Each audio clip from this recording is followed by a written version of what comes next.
ബിസ്മില്ലാഹിർ റഹ്മാനിർ റഹീം. അൽഹംദുലില്ലാ വസ്സലാത്തു വസ്സലാമു അലാ റസൂലില്ലാ വഅലാ ആലിഹി വസഹ്ബിഹി അജ്മഈൻ. അമ്മാ ബഅദ്. നമ്മൾ ഫെബ്രുവരി മാസത്തിലാണ് ഇപ്പോൾ ഉള്ളത്. ദിവസങ്ങളുടെ എണ്ണത്തിൽ ചെറുതാണെങ്കിലും ആഘോഷങ്ങളുടെ എണ്ണത്തിൽ വലിയൊരു മാസം തന്നെയാണ് ഫെബ്രുവരി എന്ന് പറയുന്നത്. നമുക്കറിയാം, നമ്മളെയൊക്കെ നാട്ടിൽ കമിതാക്കളുടെ, പ്രണയിതാക്കളുടെ ഒരു സംഗമത്തിൻ്റെ അല്ലെങ്കിൽ തുറന്നു പറച്ചിലുകളുടെ ഒരു മാസമായിക്കൊണ്ടാണ് ഫെബ്രുവരി അറിയപ്പെടുന്നത്. അതിൽ തന്നെ ഫെബ്രുവരി 14 പ്രത്യേകമായി വാലന്റൈൻസ് ഡേ എന്ന വിശേഷണത്തോടു കൂടി നമ്മളെ നാട്ടിലൊക്കെ ആഘോഷിച്ച് വലിയ ആർഭാടപൂർവ്വം അതിനെയൊക്കെ കൊണ്ടാടി വരുന്നതായി നമുക്ക് കാണാൻ സാധിക്കുന്നുണ്ട്. എന്താണ് സത്യത്തിൽ ഇത്തരത്തിലുള്ളൊരു പേരിൻ്റെ, വാലന്റൈൻസ് ഡേ എന്ന് പറയുന്ന ഒരു പേരിൻ്റെ ചരിത്ര പശ്ചാത്തലം? എന്താണ് അതിലൂടെ ശരിക്ക് സമൂഹത്തിൽ ഇവർ പ്രചരിപ്പിക്കുന്ന ഒരു സന്ദേശം എന്ന് പറയുന്നത്? ഇതിൽ വാലന്റൈൻ എന്ന് പറയുന്നത് ഒരു സന്യാസിയുടെ പേരാണ്, ഒരു സെയിൻ്റാണ്. നമ്മൾ സെൻറ്റ് വാലന്റൈൻസ് ഡേ ആണല്ലോ. അപ്പോൾ അദ്ദേഹവും ഈ ആഘോഷം ഇപ്പോൾ മുന്നോട്ട് വെക്കുന്ന സന്ദേശവും തമ്മിൽ എന്താണ് ബന്ധം എന്നുള്ളത് ലോകത്താർക്കും അറിയില്ല എന്നുള്ളതാണ് അതിൻ്റെ സത്യം. കാരണം ഇദ്ദേഹം വാലന്റൈൻ എന്ന് പറഞ്ഞൊരു ക്രിസ്ത്യൻ സന്യാസി എന്ന് പറയുന്നത് സ്വാഭാവികമായും ക്രിസ്തു മതത്തിന് ഇത്തരം വിഷയങ്ങളിലൊക്കെ ഉള്ള വീക്ഷണം എന്താണെന്നുള്ളത് വളരെ പ്രസിദ്ധമാണ്. പ്രത്യേകിച്ച് നമ്മൾ ക്രിസ്തു മതത്തിൻ്റെ ആദിമ നൂറ്റാണ്ടുകളിൽ ജീവിച്ചു എന്ന് കരുതപ്പെടുന്ന ഒരു സന്യാസിയാണിത്. ഈ വാലന്റൈൻ എന്നുള്ള പേരിൽ ഒരുപാട് ക്രൈസ്തവ സന്യാസിമാരുണ്ട്. അവരിൽ 2 പേർ വളരെ പ്രസിദ്ധരാണ്. ഫെബ്രുവരി 14 മരണപ്പെട്ട 2 വാലന്റൈന്മാരെ നമുക്ക് കാണാൻ കഴിയും. ഇതിൽ ഏത് വാലന്റൈനാണ് ഇവർ ഉദ്ദേശിക്കുന്നതെന്ന് നമുക്കറിയില്ല. പക്ഷേ ഞാൻ പറയുന്നത്, ക്രിസ്തുവിന് ശേഷമുള്ള ആദിമ നൂറ്റാണ്ടുകളിൽ ഒരു ക്രൈസ്തവ പൗരോഹിത്യം വളർന്നു വരികയും ആ പൗരോഹിത്യത്തിൻ്റെ പ്രതിനിധാനങ്ങളായി കുറേ ക്രൈസ്തവ പണ്ഡിതന്മാർ അറിയപ്പെടുകയും ഒക്കെ ചെയ്തൊരു കാലഘട്ടം, നമ്മൾ ചർച്ചിൻ്റെ ഒക്കെ ഒരു ആരംഭം എന്ന് പറയുന്ന കാലഘട്ടം. ആ കാലഘട്ടത്തിൽ ജീവിച്ച ക്രൈസ്തവ പണ്ഡിതന്മാർ വിശേഷിച്ചും സെക്സിനോട്, അതിൻ്റെ എല്ലാ രൂപങ്ങളോടും തന്നെ വളരെ നിഷേധാത്മകമായ നിലപാട് സ്വീകരിച്ച ആളുകളാണ്.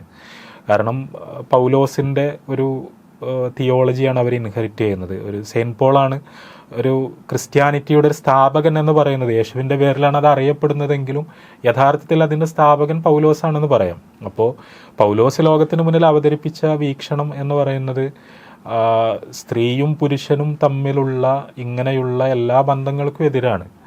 അത് നമ്മളുടെ ആത്മീയ ശക്തിയെ ചോർത്തിക്കളയുന്ന ഒന്നാണ് എന്നും നമ്മുടെ മോക്ഷത്തിന് തടസ്സങ്ങളും വൈതരണികളും സൃഷ്ടിക്കുന്ന ഒരു പ്രതിബന്ധമാണ് എന്നുമൊക്കെയുള്ളൊരു വീക്ഷണമാണ് അദ്ദേഹത്തിന് ഉണ്ടായിരുന്നത്. അത് വിവാഹം കഴിച്ചാൽ പോലും, വിവാഹം എന്ന് പറയുന്ന ഒരു വിശുദ്ധമായ രീതിയിൽ മതധാർമ്മികതകൾ സാധാരണ നിലയിൽ അനുശാസിക്കുന്ന രീതിയിലുള്ളൊരു ലൈംഗികത പോലും, അതുപോലും മനുഷ്യവിരുദ്ധമാണ് എന്നോ അല്ലെങ്കിൽ ആത്മീയ വിശുദ്ധിക്ക് നിരക്കാത്തതാണ് എന്നൊക്കെ വിചാരിച്ച ഒരാളാണ് യഥാർത്ഥത്തിൽ പൗലോസ് എന്ന് പറയുന്നത്. അദ്ദേഹത്തിൻ്റെ അധ്യാപനങ്ങളിൽ അത് വളരെ വ്യക്തമാണ്. അതുകൊണ്ട് തന്നെ അതിനെ ഇൻഹെറിറ്റ് ചെയ്ത ഒരു ട്രഡീഷനാണ് വാസ്തവത്തിൽ ക്രിസ്ത്യൻ സെയിൻസിൻ്റെ ഈ ട്രഡീഷൻ എന്ന് പറയുന്നത്. അപ്പോൾ അതുകൊണ്ട് തന്നെ ഈ വാലന്റൈൻസ് ഡേ എന്ന് നമ്മളിപ്പോൾ പറയുമ്പോൾ നമ്മളെ മനസ്സിലേക്ക് വരുന്ന ഒരു സംഭവം ആ കാലഘട്ടത്തിൽ ജീവിച്ച ഒരു ക്രൈസ്തവ സന്യാസിയുമായി ബന്ധപ്പെടുത്തി ഒരു നിലക്കും സാധ്യമാകില്ല എന്നത് ചരിത്രത്തെ പറ്റിയുള്ള ഒരു സാമാന്യ ബോധത്തിൽ നിന്ന് തന്നെ നമുക്ക് മനസ്സിലാക്കാവുന്നേ ഉള്ളൂ. അതിൽ പിന്നെ ഈ മധ്യകാലഘട്ടത്തിലെ ക്രൈസ്തവ സന്യാസിമാർ പൊതുവിൽ, ഇപ്പോൾ നമുക്ക് ഇസ്ലാമിനെ പറ്റി പരിശോധിച്ചാൽ, ഇപ്പോൾ റസൂലുള്ളാഹി സ്വല്ലല്ലാഹു അലൈഹി വസല്ലം, പ്രവാചകൻ സല്ലല്ലാഹു അലൈഹി വസല്ലമ ലോകത്തിന് മുന്നിൽ അള്ളാഹുവിൻ്റെ അന്തിമ പ്രവാചകനായി എഴുന്നേറ്റുന്നുകൊണ്ട് ലൈംഗികതയെപ്പറ്റിയും സ്ത്രീ പുരുഷ ബന്ധത്തെപ്പറ്റി അല്ലെങ്കിൽ ഭാര്യാഭർത്തൃ ബന്ധത്തെപ്പറ്റിയൊക്കെ സംസാരിക്കുകയും അത് ജീവിച്ച് കാണിക്കുകയൊക്കെ ചെയ്യുന്നുണ്ട്.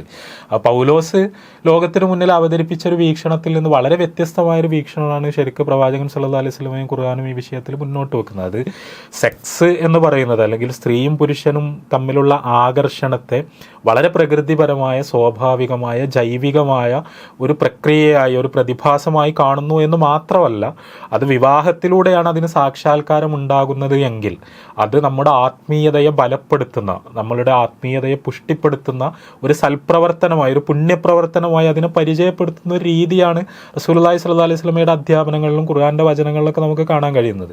പ്രവാചകൻ സല്ലല്ലാഹു അലൈഹി വസല്ലമയുടെ ജീവിതം, റസൂലുള്ളാഹി സ്വല്ലല്ലാഹു അലൈഹി വസല്ലമയുടെ ജീവിതം എന്ന് പറയുന്നത് ഒരുപാട് ഭാര്യമാരൊത്തുള്ള ജീവിതമാണ്. ഈ ഭാര്യമാരുമായി എല്ലാമുള്ള ഈ തരത്തിലുള്ള ബന്ധങ്ങളുള്ളൊരു ജീവിതമാണ്. അതുകൊണ്ട് തന്നെ നമ്മൾക്ക് ഇസ്ലാം ഈ ക്രിസ്ത്യൻ എംപയറിൻ്റെ പഴയ പ്രവിശ്യകളിലേക്ക് കടന്നു ചെന്ന സമയത്ത്, ഇപ്പോൾ റോമാ സാമ്രാജ്യത്തിൻ്റെ ബൈസന്റീൻ റോമിൻ്റെ പ്രവിശ്യകളിലേക്കൊക്കെ കടന്ന സമയത്ത് അവിടെയുള്ള ക്രിസ്ത്യൻ പുരോഹിതന്മാർ ഇസ്ലാമിനെ പറ്റി വായിക്കുമ്പോൾ വളരെ സ്തോഭജനകമായിട്ടാണ് അവർക്കത് അനുഭവപ്പെടുന്നത്. കാരണം ആത്മീയത പരിചയപ്പെടുത്താൻ വന്ന ഒരാളുടെ ജീവിതത്തിൽ സ്ത്രീകളോ എന്നത്, അതുകൊണ്ടാണ് ഇപ്പോൾ റസൂലുള്ളാഹി സ്വല്ലല്ലാഹി അലൈഹി വസല്ലമയുടെ ബഹുഭാര്യത്വം, പ്രവാചകൻ സ്വല്ലല്ലാഹി അലൈഹി വസല്ലമയുടെ വിവാഹം, റസൂലുള്ളാഹി സ്വല്ലല്ലാഹി അലൈഹി വസല്ലമയുടെ ലൈംഗികത, ഇതൊക്കെ അതികഠിനമായ വിമർശനങ്ങൾക്ക് ക്രൈസ്തവ പാരമ്പര്യത്തിൽ പാത്രമാകാനുള്ള കാരണം തന്നെ യഥാർത്ഥത്തിൽ ഈ ഒരു വൈരുദ്ധ്യമാണ്. അത് പൗലോസിൽ നിന്ന് അനന്തരമെടുത്ത ലൈംഗികതയെ സംബന്ധിച്ച വളരെ പ്രതിലോമപരമായൊരു വീക്ഷണവും ലൈംഗികതയോടുള്ള വളരെ സൃഷ്ടിപരമായ ഇസ്ലാമിൻ്റെ വീക്ഷണവും തമ്മിലുള്ളൊരു വൈരുദ്ധ്യമാണ് യഥാർത്ഥത്തിൽ ഈ കാലഘട്ടത്തിൽ രചിക്കപ്പെടുന്ന ക്രിസ്തുമത പക്ഷത്ത് നിന്ന് രചിക്കപ്പെടുന്ന ഇസ്ലാം മത വിമർശനങ്ങളിലൊക്കെ നമ്മൾ കാണുന്നത്. അപ്പോൾ അങ്ങനെയുള്ള ഒരു പാരമ്പര്യത്തിൻ്റെ ഭാഗമായിട്ടുള്ള ആളാണ് എന്താണെങ്കിലും ഈ വാലന്റൈൻ, അത് ഏത് വാലന്റൈൻ ആണെങ്കിലും. അപ്പോൾ അതിൽ നിന്ന് വ്യത്യസ്തമായി അദ്ദേഹത്തിന് എന്തെങ്കിലും വീക്ഷണങ്ങൾ ഈ വിഷയത്തിൽ സവിശേഷമായി ഉണ്ടായിരുന്നോ എന്ന് ചോദിച്ചാൽ, നമ്മൾ ഈ ഡേ എന്ന് പറയുന്ന സംഭവം ഉണ്ടല്ലോ, ഇപ്പോൾ സെയിൻറ്റ് വാലന്റൈൻസ് ഡേ എന്ന് നമ്മൾ പറയുന്നത്, ഈ സെയിൻസ് ഡേ എന്ന് പറയുന്നത് പ്രത്യേകിച്ച് കത്തോലിക്ക ക്രിസ്തുമത പാരമ്പര്യത്തിൽ ഉണ്ടായിരുന്ന ഒരു വഴക്കമാണ്. അതായത് ഇങ്ങനെയുള്ള പുണ്യപുരുഷന്മാരെ, പഴയകാല ക്രിസ്തുമത പുരോഹിതന്മാരെ പ്രത്യേകിച്ച് അവരുടെ മരണ ദിവസങ്ങളിൽ വിശേഷപ്പെട്ട ആചാരങ്ങളോടുകൂടി പ്രത്യേക ദിനങ്ങൾ കൊണ്ടുവരിക, അത് ആചരിക്കുക, അന്ന് പ്രത്യേകമായ അനുഷ്ഠാനങ്ങൾ നടത്തുക എന്ന് പറയുന്നത് കത്തോലിക്ക പാരമ്പര്യത്തിൽ രൂപപ്പെട്ടു വന്നൊരു രീതിയാണ്. അത് വാലന്റൈൻ്റെ പേരിൽ മാത്രമൊന്നുമല്ല, ഒരുപാട് സന്യാസിമാരുടെ പേരിൽ ഇതേപോലുള്ള ദിവസങ്ങൾ നമ്മൾ ആണ്ടുദിനങ്ങളിൽ നടക്കുന്ന പരിപാടികളാണത്. അപ്പോൾ അത് എന്ന് പറഞ്ഞാൽ ശരിക്ക് പിൽക്കാലത്ത് ക്രൈസ്തവ സമൂഹത്തിലുണ്ടായ പുണ്യപുരുഷന്മാരെ വിളിച്ച് പ്രാർത്ഥിക്കുന്ന, അതായത് മരണപ്പെട്ടു പോയ മഹാത്മാക്കളെ വിളിച്ച് പ്രാർത്ഥിക്കുന്ന, അവരിൽ ദിവ്യത്വം ആരോപിക്കുന്ന, അവരിൽ നിന്ന് അനുഗ്രഹങ്ങൾ പ്രതീക്ഷിക്കുന്ന, അവർക്ക് വേണ്ടി പ്രത്യേക ദിവസങ്ങൾ നിശ്ചയിച്ചുകൊണ്ട് അവരുടെ പൊരുത്തം തേടാൻ വേണ്ടി ശ്രമിക്കുന്ന ഒരു തരം, അതായത് വിഗ്രഹാരാധനയ്ക്കെതിരെ സംസാരിച്ചുകൊണ്ട് കടന്നു വന്നൊരു ദർശനമാണെങ്കിലും പിൽക്കാലത്ത് പ്രപഞ്ചത്തിൻ്റെ സൃഷ്ടാവിന് പുറമെ മറ്റുള്ളവരെ കൂടി വിളിച്ച് പ്രാർത്ഥിക്കുന്ന ഒരു രീതി അവർക്കിടയിൽ ഉടലെടുത്തതാണ്. അപ്പം അങ്ങനെയുള്ളൊരു ഡിവോഷണൽ കൾട്ടിൻ്റെ ഭാഗമായിട്ടാണ് ശരിക്കും ഇതേപോലുള്ള കുറേ സന്യാസിമാരുടെ പേരിലുള്ള ഇതേപോലുള്ള ദിനങ്ങളൊക്കെ ഉണ്ടാകുന്നത്. പിന്നെ മാത്രമല്ല, ഇവരുടെയൊക്കെ മരണങ്ങൾ എന്ന് പറയുന്നത്, ഈ പറയപ്പെടുന്ന പല സന്യാസിമാരുടെയും മരണം, വാലന്റൈൻ ഉൾപ്പെടെയുള്ള ആളുകളുടെ മരണം എന്ന് പറയുന്നത് രക്തസാക്ഷിത്വങ്ങളായിട്ടാണ് പൊതുവിൽ ക്രൈസ്തവ ചരിത്രത്തിൽ പറയുന്നത്. കാരണം നമുക്കറിയാലോ, ഒരു ക്രിസ്തുമതത്തിൻ്റെ ഒരു ചരിത്രം എന്ന് പറഞ്ഞാൽ, ഫിലസ്തീനിൽ ജെറൂസലേമിൽ യേശുവിൻ്റെ പ്രബോധനം നടക്കുന്നു. അവിടെ സ്വാഭാവികമായി യേശു എന്ന് പറഞ്ഞാൽ ഒരു ജൂതനാണ്, ജൂതന്മാരുടെ സമൂഹമാണ്, കുറച്ച് യഹൂദർ അദ്ദേഹത്തെ പിൻപറ്റുന്നു. പക്ഷേ യേശുവിൻ്റെ തിരോധാനത്തിന് ശേഷം പിൽക്കാലത്ത് പൗലോസ് പുതിയൊരു മതം സ്ഥാപിക്കുന്നു, ക്രിസ്തുമതം എന്ന് പറഞ്ഞ മതം സ്ഥാപിക്കുന്നു. അപ്പോൾ യഹൂദന്മാരല്ലാത്തവർക്കിടയിലേക്കാണ് ഇവർ പ്രബോധന പ്രവർത്തനങ്ങളായിട്ട് കടന്നു ചെല്ലുന്നത്. ഇത് ക്രിസ്തുമതത്തിൻ്റെ ചരിത്രത്തിൽ തന്നെ ഉള്ളൊരു വഴിത്തിരിവായിരുന്നു. കാരണം യേശു സംസാരിച്ചത് യഹൂദരോട് മാത്രമാണ്, അത് യഹൂദർക്കുള്ളൊരു മെസ്സേജ് എന്നുള്ള നിലക്കാണ് യേശു അത് മുന്നോട്ട് വെക്കുന്നത്. പക്ഷേ പൗലോസിൻ്റെ നേതൃത്വത്തിൽ പൗലോസിൻ്റെ സഹപ്രവർത്തകരും പൗലോസും ചെയ്യുന്നത് യഹൂദരല്ലാത്തവർക്കിടയിലേക്ക്, വിഗ്രഹാരാധകരായ ഗോത്രങ്ങൾക്കിടയിലേക്ക്, ഈ പെയ്ഗൻ കൾച്ചർ നിലനിൽക്കുന്നിടങ്ങളിലേക്കാണ് അവരിതുമായിട്ട് പോകുന്നത്. അപ്പോൾ സ്വാഭാവികമായി വിഗ്രഹാരാധകരായ ആളുകളോട് ഏകദൈവാരാധനയെക്കുറിച്ച്, അതായത് ഒരു ക്രൈസ്തവ സങ്കല്പത്തിലുള്ള ഏകദൈവാരാധനയെക്കുറിച്ച് സംസാരിച്ചപ്പോൾ വമ്പിച്ച എതിർപ്പുകൾ ഉണ്ടായി. അന്ന് ഈ റോമൻ ഭരണകൂടം നിലനിൽക്കുന്ന സമയമാണ്. അപ്പോൾ ആ റോമാ ഭരണകൂടം എന്ന് പറഞ്ഞാൽ കോൺസ്റ്റന്റൈനൊക്കെ ക്രിസ്തുമതം സ്വീകരിക്കുന്നതിന് മുമ്പ് ഈ ക്രിസ്ത്യൻ പ്രബോധകരെ അതികഠിനമായി പീഡിപ്പിച്ചിരുന്നു. അപ്പോൾ ആ പീഡനങ്ങളിൽ കൊലപ്പെടുത്തപ്പെട്ട, അതായത് റോമിലെ ബഹുദൈവാരാധക ഭരണകൂടത്താൽ വിഗ്രഹാരാധനക്കെതിരിൽ സംസാരിച്ചതിൻ്റെ പേരിൽ കൊലപ്പെടുത്തപ്പെട്ടവരാണ് ഇങ്ങനെയുള്ള പല സന്യാസിമാർ. അതുകൊണ്ട് തന്നെ ഒരു ഷഹാദത്തിൻ്റെ, ഒരു രക്തസാക്ഷിത്വത്തിൻ്റെ ഒരു പരിവേഷം കൂടി അവരുടെയൊക്കെ ചരിത്രത്തിനുണ്ട്. അപ്പോൾ ഈ ശുഹദാക്കളെ വിളിച്ചു തേടുക എന്നൊക്കെ പറയുന്ന മുസ്ലിം സമുദായത്തിലൊക്കെ ഉണ്ടായ ഇസ്ലാമിന് നിരക്കാത്ത അന്ധവിശ്വാസപരമായ ഒരു അനാചാരം, അതേപോലുള്ളൊരു സംഭവമാണ് യഥാർത്ഥത്തിൽ മുസ്ലിം സമുദായത്തിലേക്കും ഈ രീതി കടന്നു വന്നത് ക്രിസ്ത്യൻ സമൂഹത്തിൽ നിന്നാണെന്നുള്ളതാണ് അതിൻ്റെ സത്യം. അവിടെ ഉണ്ടായിരുന്ന ആ ഒരു പുണ്യവാള പൂജയാണ് മുസ്ലിം സമുദായത്തിനുള്ളിലേക്ക് പല രീതിയിൽ കടന്നു വന്ന് കയറിയത്. അപ്പോൾ ഇതാണ് സംഭവം. അപ്പോൾ ഇങ്ങനെയുള്ളൊരു പശ്ചാത്തലത്തിൽ അങ്ങനെ തന്നെ ആചരിക്കപ്പെട്ടു വന്നിരുന്ന ഒരു ദിവസമാണ് യഥാർത്ഥത്തിൽ വാലന്റൈൻ്റെ പേരിലുള്ള ദിവസവും. അതായത് ഏതാണ്ട് നമ്മളൊരു 16-ാം നൂറ്റാണ്ട് വരെയുള്ള ഒരു ചരിത്രം നമ്മൾ പരിശോധിച്ചാൽ പ്രണയവുമായി ബന്ധപ്പെടുത്തി അല്ലെങ്കിൽ സ്ത്രീ പുരുഷ ബന്ധവുമായി ബന്ധപ്പെടുത്തി ഈ വാലന്റൈൻ ദിനത്തെ എവിടെയും പരാമർശിക്കുന്നതായി ഒരു ചരിത്രരേഖയിലും നമുക്ക് കാണാൻ കഴിയുന്നില്ല എന്നുള്ളതാണ് അതിൻ്റെ യാഥാർത്ഥ്യം. ഇതേപോലെയുള്ള സാമ്പ്രദായികമായ ഒരു ക്രൈസ്തവ പുണ്യ ദിവസം മാത്രമായിരുന്നു അത്. അപ്പോൾ അവരുടെ രക്തസാക്ഷിത്വത്തെ, അവരുടെ ചരിത്രത്തെ, അവരുടെ ജീവിതത്തിൻ്റെ വിശുദ്ധിയെ, ക്രൈസ്തവ പാരമ്പര്യത്തെ ഒക്കെ അനുസ്മരിച്ചിരുന്ന അതുമായി ബന്ധപ്പെട്ട അനുഷ്ഠാനങ്ങൾ ഉണ്ടായിരുന്ന ഒരു ദിവസമാണ്.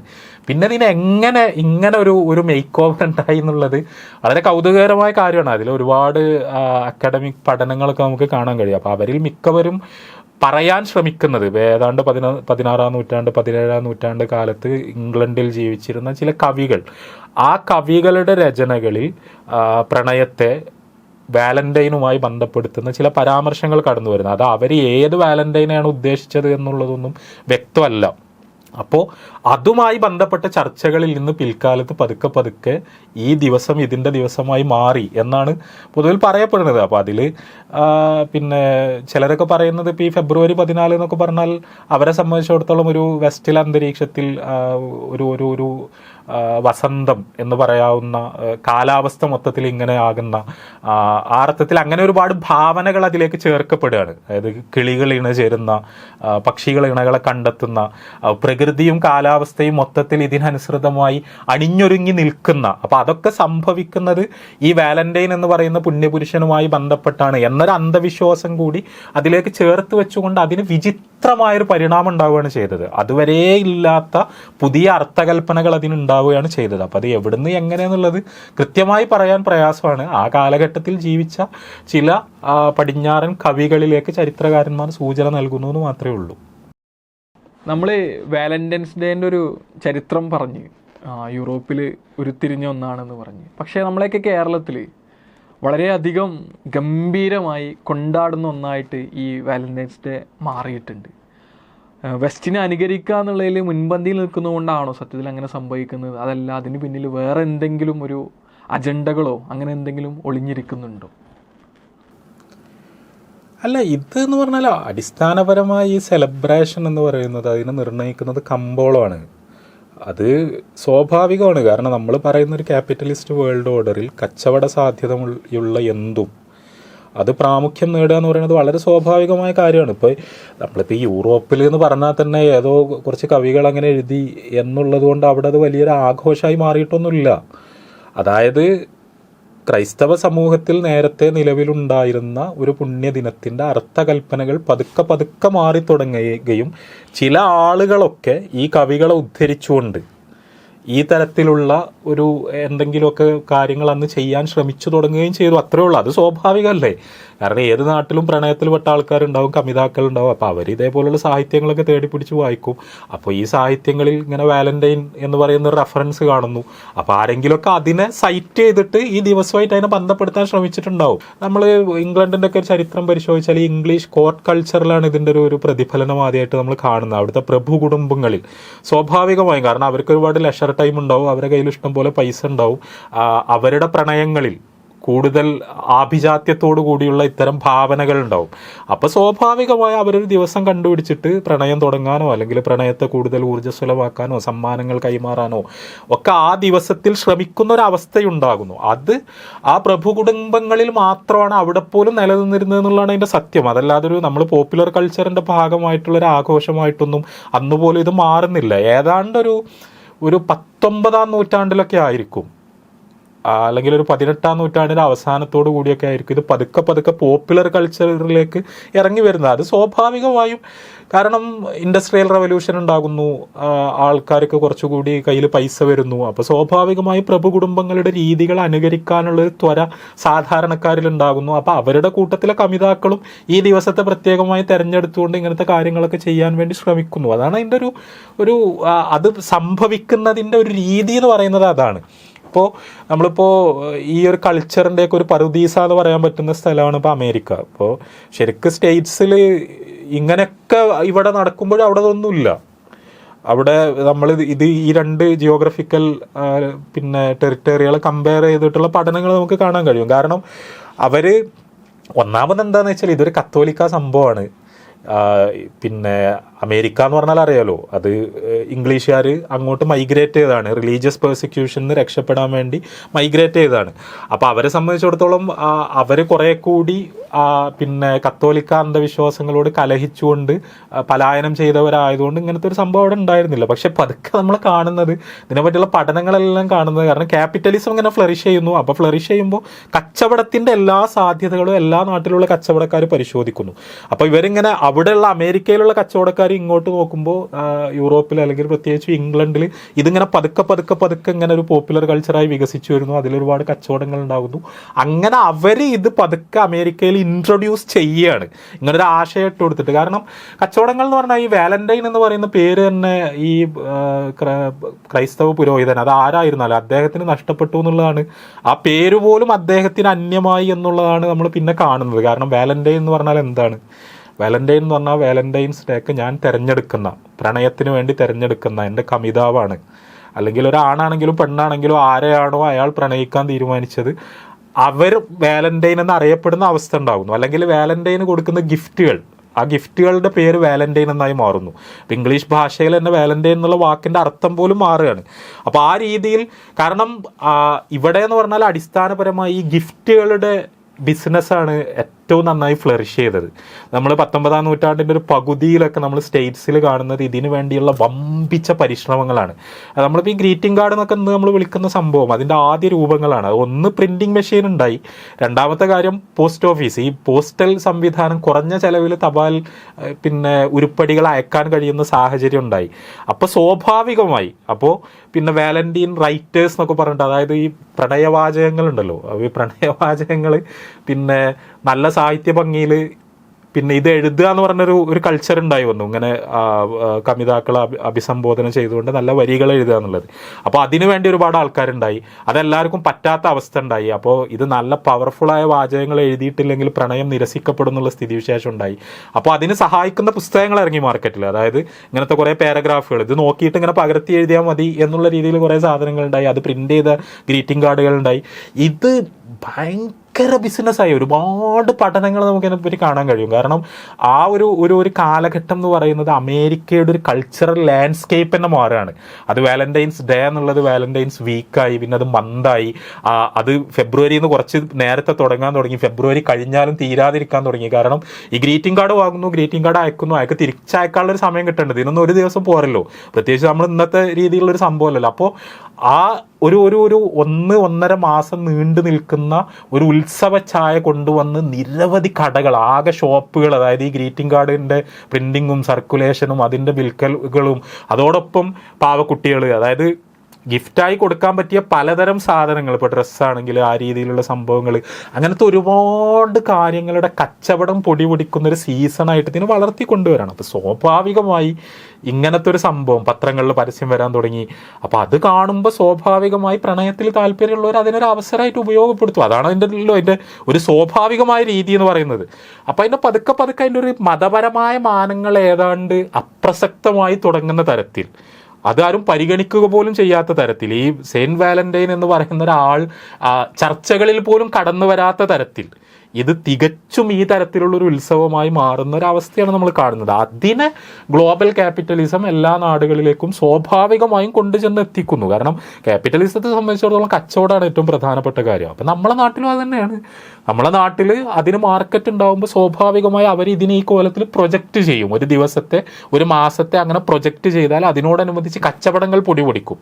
അപ്പോൾ ആ കച്ചവടങ്ങൾ പൊടിപൊടിക്കുമ്പോൾ അതിനനുസരിച്ചുള്ളൊരു സാംസ്കാരിക അന്തരീക്ഷം അവരോട് ഉണ്ടാക്കിയെടുക്കാൻ ശ്രമിക്കുന്നു എന്ന് മാത്രമേ ഉള്ളൂ. അപ്പോൾ അത് ഇപ്പോൾ ഈ കച്ചവടത്തിൻ്റെ തന്നെ ഭാഗമായിട്ട് അതിൽ വിശ്വാസങ്ങളെ ഒന്നും ആരും അത്ര ഗൗരവമായിട്ട് എടുക്കുന്നില്ല എന്നുള്ളതാണ്. ഇപ്പോൾ നമ്മൾ വെസ്റ്റിലൊക്കെ നോക്കിയാൽ തന്നെ വാലന്റൈൻസ് ഡേ സെലിബ്രേഷൻസുമായിട്ട് ബന്ധപ്പെട്ടുള്ള ഒരു ഇമേജറി അത് നമ്മൾ പരിശോധിച്ചാൽ ഏറ്റവും അധികം ഉപയോഗിക്കപ്പെടുന്ന ചിത്രങ്ങളിലൊന്നും എനിക്ക് തോന്നുന്നത് ക്യൂപ്പിഡിൻ്റെ ചിത്രങ്ങളാണ്. ഈ ക്യൂപ്പിഡ് എന്ന് പറഞ്ഞാൽ ഈ ഒരു റോമൻ ദേവനാണ്.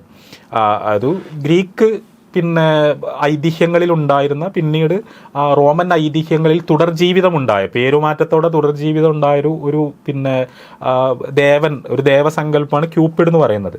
അപ്പോൾ ഇത് വേറെ ഒന്നുമല്ല, അതായത് മിക്കവാറും ആൾക്കാരത് കണ്ടിട്ടുണ്ടാവും. ഒരു അമ്പും വില്ലും പിടിച്ചിങ്ങനെ പിന്നെ ആകാശത്തൂടെ പറന്നു പോവുകയോ അല്ലെങ്കിൽ നിൽക്കുക ഇരിക്കുകയൊക്കെ ചെയ്യുന്ന ഒരു തടിച്ചു കൊഴുത്തൊരു കുട്ടി, ഒരു ഓമനത്വം തോന്നുന്ന തരത്തിലുള്ള ഒരു കുട്ടിയുടെ ഇമേജ്.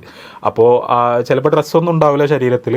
അപ്പോൾ ആ ചിത്രം അത് എന്ന് പറയുന്നത്, അപ്പോൾ ക്യൂപ്പിഡ് ഇങ്ങനെ ഈ അമ്പും വില്ലും ഉപയോഗിച്ചിട്ട് ഈ അമ്പ് തൊടുത്ത് വിട്ടാൽ അത് പോയിട്ട് ആൾക്കാരെ ഹിറ്റ് ചെയ്യുന്നതാണ്. അപ്പോൾ അപ്പോഴാണ് അവരിൽ പ്രണയം നാമ്പെടുക്കുന്നത് എന്ന് പറയുന്നതാണ് സങ്കല്പം. ഇതെന്ന് പറഞ്ഞാൽ തികച്ചും ബഹുദൈവാരാധനാപരമായ ഗ്രീക്കോ റോമൻ വിഗ്രഹാരാധനാ സംസ്കാരത്തിൻ്റെ ബാക്കി പത്രമായ തനി അന്ധവിശ്വാസപരമായ, ഞാൻ പറയുന്നത് ഇസ്ലാമിക് പേഴ്സ്പെക്റ്റീവ് എന്നുള്ളതിലപ്പുറം ഒരു ക്രിസ്ത്യൻ പേഴ്സ്പെക്റ്റീവിൽ നോക്കിയാൽ പോലും തീർത്തും ബഹുദൈവാരാധനാപരമായ അസ്വീകാര്യമായൊരു സങ്കല്പമാണ്. ഈ വാലന്റൈൻ എന്ന് പറയുന്ന സന്യാസി എന്തിനാണ് കുരുതി കൊടുക്കപ്പെട്ടതെന്ന് ചോദിച്ചാൽ ഈ പെയ്ഗൻ കൾച്ചറിനോടുള്ള പ്രതിഷേധം രേഖപ്പെടുത്തിയതിൻ്റെ പേരിലാണ്. പക്ഷെ അദ്ദേഹത്തിൻ്റെ പേരിലുള്ള ഒരു ആഘോഷത്തിൻ്റെ പ്രധാനപ്പെട്ട ഒരു സിമ്പലായിട്ട് ഇത് മാറുകയാണ്. അപ്പോൾ അതെന്താന്ന് വെച്ചാൽ ഇത് സീരിയസ് ആയി ജീവിതത്തെ കാണുക, ലോകത്തെ കാണുക എന്നുള്ളതല്ല. ആ കച്ചവടത്തിന് മിഴിവ് കൂട്ടാൻ പറ്റുന്ന എന്തിനേയും ഉപയോഗിക്കുക എന്നുള്ളതാണ്. കാരണം ഈ നമ്മൾ യൂറോപ്പിലുണ്ടായ നവോത്ഥാനം എന്നൊക്കെ പറയുന്നത്, ഈ നവോത്ഥാനത്തിൻ്റെ പ്രധാനപ്പെട്ടൊരു മുഖം കലയായിരുന്നു. അപ്പോൾ കലാരംഗത്തുണ്ടായ പുതിയ തുടിപ്പുകളാണ് യൂറോപ്പിലെ റിനൈസൻസിൻ്റെ ഒരു അടിത്തറയായി മാറിയത്. അപ്പോൾ കലാകാരന്മാർ, യൂറോപ്യൻ കലാകാരന്മാർ, അവർ നമ്മൾ പറയുന്ന പ്രസിദ്ധമായി വാഴ്ത്തപ്പെടുന്ന യൂറോപ്യൻ കലാകാരന്മാരടക്കം ബിബ്ലിക്കൽ തീമുകളുടെ കൂടെ, ബൈബിളിലെ കഥാപാത്രങ്ങളുടെ കൂടെ അവർ ലോകപ്രസിദ്ധമായ പെയിൻറ്റിങ്ങുകളിൽ അവർ ഗ്രീക്കോ റോമൻ ട്രഡീഷനിലെ വളരെ ബഹുദൈവാരാധനാപരമായ സങ്കല്പങ്ങളെ കൂടി വരച്ചു വെക്കുന്നത് നമുക്ക് കാണാൻ കഴിയും. അതായത് ഒരു ക്രിസ്ത്യൻ ട്രഡീഷൻ്റെ ഉള്ളിൽ നിന്നാണ് അവരെ മിക്കവാറും ചർച്ചുകളിലൊക്കെയാണ് റിനൈസൻസ് പെയിൻറ്റിങ്ങുകൾ നടന്നത്. പക്ഷേ ചർച്ചുകൾക്ക് പുറത്ത് നടന്ന, അപൂർവ സന്ദർഭങ്ങളിൽ ചർച്ചുകൾക്ക് ഉള്ളിലും നടന്ന ഇത്തരം റിനൈസൻസ് പെയിന്റിങ്ങുകളിൽ ക്യൂപ്പിഡ് അടക്കമുള്ള ഈ തരത്തിലുള്ള ഗ്രീക്ക് റോമൻ ദേവതകളും ദേവന്മാരും ധാരാളമായി ചിത്രീകരിക്കപ്പെട്ടിട്ടുണ്ട്, പല രീതിയിൽ ചിത്രീകരിക്കപ്പെട്ടിട്ടുണ്ട്. അപ്പോൾ അതിൻ്റെ ഒരു അനുകരണം എന്ന നിലയിലാണ് ഇത് കാര്യമായിട്ട് വരുന്നത്. ഗ്രീറ്റിംഗ് കാർഡുകളിലും ഷോപ്പുകളിലും റെസ്റ്റോറൻറ്റുകളിലും ഒക്കെ ഈ വാലന്റൈൻസ് ഡേ ആയിട്ട് ബന്ധപ്പെട്ട് ഇപ്പോൾ പല പെയിൻറ്റിങ്ങുകളിലും ഒരു ക്യൂപ്പിഡൊന്നല്ല, ആകെ ക്യൂപ്പിഡാണ്. അങ്ങനെ ആകാശത്ത് കൂടെ പറന്ന് നടക്കുന്നതും മരത്തുമ്മ ചാടി മറിയുന്നതും അവിടെ ഉള്ളതും ഇവിടെ ഉള്ളതും, ഈ പ്രണയം, സ്നേഹം എന്ന് പറയുന്ന ഒരു സംഭവത്തെ, അല്ലെങ്കിൽ ഒരു സ്ത്രീയും പുരുഷനും തമ്മിലുണ്ടാകുന്ന ഈ ഇറോട്ടിക്കായ വികാരത്തെ ഈ ദേവനുമായി ബന്ധപ്പെടുത്തിക്കൊണ്ടുള്ളൊരു സംഭവമാണത്. അപ്പോൾ അത് പിന്നെ അതുമായി ബന്ധപ്പെട്ട കുറേ ഭാവനകളുണ്ടായി. അപ്പോൾ ഇത് ഏതൊക്കെ രീതിയിൽ ഇതിനെങ്ങനെ പിന്നെ കൂടുതൽ പിന്നെ നിറമുള്ളതാക്കാൻ കഴിയുമെന്ന ആലോചനയിൽ നിന്ന് വരുന്ന സംഭവങ്ങളാണ്. അപ്പോൾ അടിസ്ഥാനപരമായത് കച്ചവടമാണ്, കൊമേഴ്സാണ്. ഇസ്ലാമികമായി ഈ ഒരു സംഭവം എന്ന് പറയുന്നത്, നമ്മൾ സ്നേഹം എന്ന് പറയുന്ന ഒരു സംഭവം അത് ഏതെങ്കിലും ദേവനുമായി, അങ്ങനെ ഒരു ദേവന്റെ അസ്തിത്വത്തെ അംഗീകരിക്കുക എന്ന് പറയുന്നത് തന്നെ ഒരു ഏകദൈവ വിശ്വാസിക്ക് പാടില്ലാത്തതാണ്. മുസ്ലിമിന് മാത്രമല്ല, അത് ഒരു തൗഹീദിന്റെ ഒരു ജീവിത സങ്കല്പത്തിൽ നിന്നുകൊണ്ട് അങ്ങനെ ഒരു സങ്കല്പം തന്നെ പ്രശ്നമാണ്. പിന്നെ ആ സങ്കല്പമാണ് സ്നേഹം ഉണ്ടാക്കുന്നത് എന്ന് കൂടി വരുന്നത് വളരെ കൃത്യമായി ബഹുദൈവാരാധനാപരമായ ഒരു സങ്കല്പത്തിൽ ചെന്ന് ചാടലാണ്. ഞാൻ പറയുന്നത് ഇത് ഈ ആൾക്കാരൊക്കെ വളരെ സീരിയസ് ആയി എടുക്കുന്നു എന്നുള്ളതല്ല, പക്ഷേ ആ കൊണ്ടുവരുന്ന ഇമേജറി എന്ന് പറയുന്നത് അതാണ്. അപ്പോൾ ഇതൊക്കെ അടിസ്ഥാനപരമായി കൊമേഴ്സാണെന്ന് ഞാൻ പറഞ്ഞത്. അപ്പോൾ കേരളത്തിൽ കച്ചവടം പാടില്ലാതൊന്നുമില്ലല്ലോ, ഇന്ത്യയിൽ കച്ചവടം പാടില്ലാതൊന്നുമില്ലല്ലോ, ലോകത്ത് എവിടെയും കച്ചവടം നടക്കും. അപ്പോൾ കച്ചവടം നടക്കാൻ സാധ്യതയുള്ളിടത്ത് മുഴുവൻ, നമ്മളെ നാട്ടിലൊക്കെ തന്നെ ഇതിൻ്റെ ഏറ്റവും വലിയ അരങ്ങുകൾ എന്ന് പറഞ്ഞാൽ ഷോപ്പിംഗ് മാളുകളും അതായിട്ട് ബന്ധപ്പെട്ട സംഭവങ്ങളും അവിടെ നടക്കുന്ന കച്ചവടം തന്നെയല്ലേ. നമ്മൾ തമാശക്ക് ട്രോളുകളായിട്ട് പറയാറുണ്ട്, വാലന്റൈൻസ് ഡേ എന്നുള്ളതുകൊണ്ട് ലാഭം ഉണ്ടാക്കുന്ന രണ്ടാൾക്കാരാണ്, ഒന്ന് ഡയറി മിൽക്കും 2 ഓയോ റൂമാരാണെന്ന് വരെ പറയുന്ന ഒരു അവസ്ഥ ഉണ്ടാവാറുണ്ട്. ട്രോളുകളിലൊക്കെ നിരന്തരം കാണുന്ന ഒന്നാണ്. ശരിക്ക് ഇവരുടെ ഈ ഒരു സ്വാധീനത്തിൻ്റെ ഫലമായിട്ട്, അല്ലെങ്കിൽ ഇത്തരത്തിലുള്ള ഒരു ചടങ്ങിനെ ഇങ്ങനെ ഒരു ഗ്ലോറിഫൈ ചെയ്ത് കൊണ്ടുവരുന്നത് വഴി ഒരു കൾച്ചറിനെ തന്നെ അത് ബാധിക്കുന്നില്ല. ഒരു പ്രീമാരിറ്റൽ റിലേഷൻ എന്നുള്ളതിനെ പ്രൊമോട്ട് ചെയ്യുകയും സമൂഹത്തിൽ ധാർമ്മികത എന്നുള്ളതിനെ ഒന്ന് തച്ചുടക്കുന്ന രൂപത്തിൽ ഇത്തരം ആഘോഷങ്ങൾ സഹായിക്കുന്നില്ലേ? കഴിഞ്ഞ വർഷം ഫെബ്രുവരി 14 ഞാൻ കേരളത്തിലെ വളരെ പ്രശസ്തമായ ഒരു ക്യാമ്പസിലായിരുന്നു ഉണ്ടായിരുന്നത്. ഒരു മുസ്ലിം മാനേജ്മെൻറ്റ് സ്ഥാപനത്തിലായിരുന്നു. പക്ഷേ ക്യാമ്പസിലേക്ക് ചെല്ലുന്ന സമയത്ത് ഒരു ഫെബ്രുവരി 14 ഇത് വാലന്റൈൻസ് ഡേ ആണ് എന്നുള്ള ചിന്തയൊന്നും മനസ്സിലുണ്ടായിരുന്നില്ല. പക്ഷെ ഞാൻ ക്യാമ്പസിലേക്ക് കയറി കഴിഞ്ഞപ്പോൾ അക്ഷരാർത്ഥത്തിൽ ഞെട്ടിപ്പോയി എന്ന് തന്നെ പറയാം. കാരണം ക്യാമ്പസിൽ സാധാരണ ഒരു കോളേജിൽ കുട്ടികളെ നമ്മൾ പ്രതീക്ഷിക്കുന്ന ഒരു സാധാരണ ഒരു ക്ലാസ്സിലേക്ക് വരുന്ന ഒരവസ്ഥയിലായിരുന്നില്ല അന്ന് ക്യാമ്പസിനെ കണ്ടത്. വ്യത്യസ്തങ്ങളായ വസ്ത്രം ധരിച്ചുകൊണ്ട് പലതരത്തിലുള്ള അലങ്കാരങ്ങൾ നൽകിക്കൊണ്ട് ആ ക്യാമ്പസിനെ ഒന്ന് സംവിധാനിച്ചിരിക്കുന്നതായിട്ടാണ് ഒന്നാമത് കണ്ടത്. അതുതന്നെ വളരെ ഡൈവേഴ്സായിട്ടുള്ള ഒരുപാട് വസ്ത്രധാരണ രീതികൾ, പലതരത്തിലുള്ള ആഘോഷങ്ങൾ, ഓരോ ഡിപ്പാർട്ട്മെൻറ്റുകളിലും ബ്ലോക്കുകളിലും ഒക്കെ ആയിട്ട് പലതരത്തിലുള്ള കൂട്ടം കൂടലുകളും ആഘോഷങ്ങളും പരിപാടികളൊക്കെ സംഘടിപ്പിക്കുന്നതായിട്ട് കണ്ടത്. യഥാർത്ഥത്തിൽ ഇത് ഒരു വേള പലതരത്തിലുള്ള ഞെട്ടലുകൾ എന്നിലുണ്ടാക്കിയിട്ടുണ്ട്. ഒരു പക്ഷേ കേരളത്തിലെ എല്ലാ ക്യാമ്പസുകളിലും ഇങ്ങനെയോ അതല്ലെങ്കിൽ ഇതിനേക്കാൾ കൂടുതലൊക്കെയായി വാലന്റൈൻസ് ഡേ ആഘോഷിക്കപ്പെടുന്നുണ്ട് എന്നതൊരു വസ്തുതയാണ്. അത് യഥാർത്ഥത്തിൽ നമ്മൾ അന്വേഷിക്കുമ്പോൾ കേരളത്തിലെ ക്യാമ്പസുകളുടെ ഒരു പൊതു സവിശേഷതയായിട്ട് ഇത്തരത്തിലുള്ള ആഘോഷങ്ങൾ മാറിക്കഴിഞ്ഞിട്ടുണ്ട് എന്നതും ഒരു യാഥാർത്ഥ്യമാണ്. ക്യാമ്പസിനെ സംബന്ധിച്ചിടത്തോളം ഇങ്ങനെയുള്ള ഒക്കേഷനുകൾ അതിനെ പ്രത്യേകമായി കണ്ടെത്തുക, അതെല്ലാം ആഘോഷത്തിന് വേണ്ടി ഉപയോഗിക്കുക എന്നതാണ് ഒരു പുതിയ കാലത്തെ ഒരു മുദ്രാവാക്യം എന്ന് പറയുന്നത്. പലപ്പോഴും ക്യാമ്പസുകളിലെ സ്റ്റുഡൻസ് യൂണിയൻ്റെ നേതൃത്വത്തിലാണ് ഇത്തരത്തിലുള്ള ആഘോഷങ്ങൾ സംഘടിപ്പിക്കുന്നത്. ഇപ്പോൾ ഈ ക്യാമ്പസിലെ തന്നെ വാലന്റൈൻസ് ഡേ അതിൻ്റെ ഒരു ആഘോഷത്തിൻ്റെ ഒരു രൂപം അത് ഒന്ന് നോക്കുകയാണെങ്കിൽ അവിടെ എല്ലാവരും ശ്രദ്ധിച്ചൊരു കാര്യം എന്ന് പറയുന്നത് വളരെ വ്യത്യസ്തങ്ങളായ വസ്ത്രം ധരിക്കുന്നതിലാണ്. ശരിക്കും നമ്മൾ നോക്കുമ്പോൾ നേരത്തെ തൻവീർക്ക് ഇവിടെ സൂചിപ്പിച്ചതുപോലെ ഗ്ലോബൽ ക്യാപിറ്റലിസം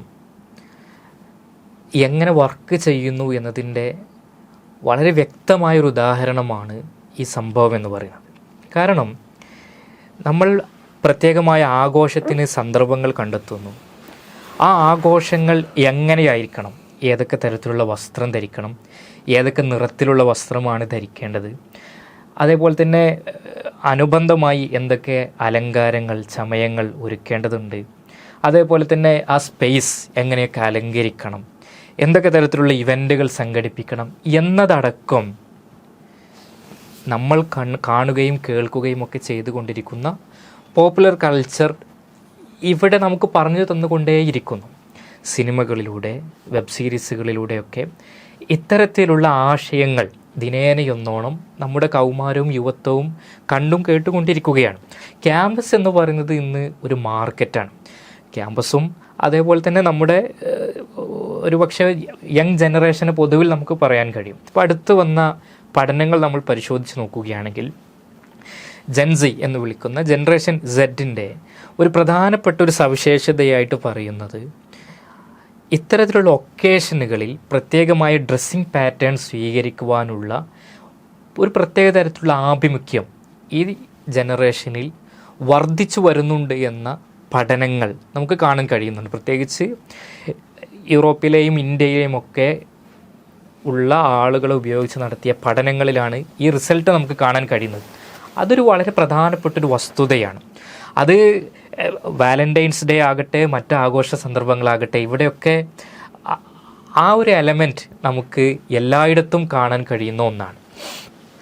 രണ്ടാമതായി നമുക്ക് കാണാൻ കഴിയുന്ന ഒരു കാഴ്ച, ഇത് ഇത്തരത്തിലുള്ള ആഘോഷ സന്ദർഭങ്ങളിലെ ഗ്ലോബൽ ക്യാപിറ്റലിസത്തിൻ്റെ ഇൻട്രസ്റ്റ് മനസ്സിലാക്കാൻ കഴിയാതിരിക്കുന്നത് ആരാണ് എന്ന് ചോദിച്ചാൽ, ഒരു കാലത്ത് സ്വകാര്യ സ്വത്തിനെതിരെയും മൂലധന താല്പര്യങ്ങൾക്കെതിരെയും ആഗോള മുതലാളിത്തത്തിനെതിരെയും ഒക്കെ വളരെ ശക്തമായ പട നയിച്ച തൂലികയുന്തിയ വിദ്യാർത്ഥികൾക്കും വിദ്യാർത്ഥി സംഘടനകൾക്ക് പോലും ഇത്തരത്തിലുള്ള മാറ്റത്തെ, പരിവർത്തനത്തെ മനസ്സിലാക്കാൻ പോലും കഴിയുന്നില്ല എന്ന് മാത്രമല്ല, അതിൻ്റെ എല്ലാം ചുക്കാൻ പിടിക്കുന്ന, അതിന് നേതൃത്വം നൽകുന്ന തരത്തിലേക്ക് കൂപ്പ് കുത്തുന്ന കാഴ്ചയാണ് നമുക്ക് ക്യാമ്പസുകളിൽ കാണാൻ കഴിയുന്നത്.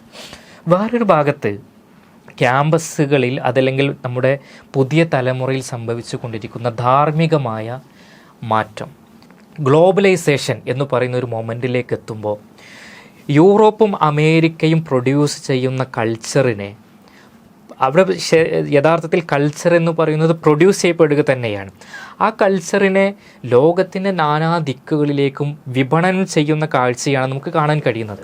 യഥാർത്ഥത്തിൽ ഇന്ന് ഇന്ത്യയിൽ, കേരളത്തിൽ ജീവിച്ചു കൊണ്ടിരിക്കുന്ന ഇവിടുത്തെ ജനങ്ങളെ സംബന്ധിച്ചിടത്തോളം അവർ കേരളത്തിലെ ജനങ്ങളാണ് എന്ന് പറയുന്നതിനേക്കാൾ അധികം അവർ ലോകത്തെ മറ്റു മനുഷ്യരെ പോലെ തന്നെ, അമേരിക്കയിലെയും യൂറോപ്പിലെയും ഒരാളെപ്പോലെ തന്നെ ഒരു ലോക സാംസ്കാരിക മണ്ഡലത്തിൽ ഒരേ പ്രാതിനിധ്യം അവകാശപ്പെടാൻ കഴിയുന്ന ഒരാൾ തന്നെയാണ് അദ്ദേഹം.